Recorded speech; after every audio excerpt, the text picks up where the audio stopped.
Thanksgiving's just around the corner, which means you'll probably be picking up your turkey in the next couple of days. If it's frozen, here are some tips on thawing it. When it comes to thawing, there are basically two ways. You can place it on a rimmed baking sheet and put it in the fridge. That will take about 1 day for every 4 pounds. Or you can keep it in its original packaging, put it breast side down in the sink, and cover it with cold water. You'll need to change the water every 30 minutes or so. This way, the same 12-pound bird will thaw in about 6 hours. It's about 30 minutes a pound rather than 3 days in the fridge. When it's time to cook it, after placing it in a roasting pan, carefully separate the skin from the breast meat and stuff it with seasoned butter.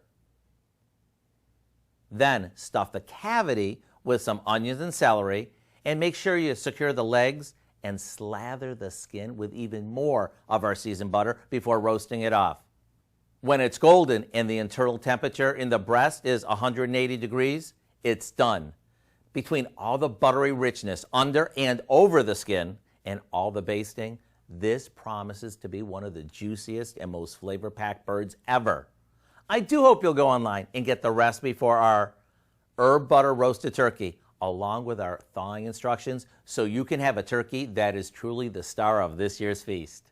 I'm Howard in the Mr. Food Test Kitchen, where today we found a juicier way for you to say, "Ooh, it's so good."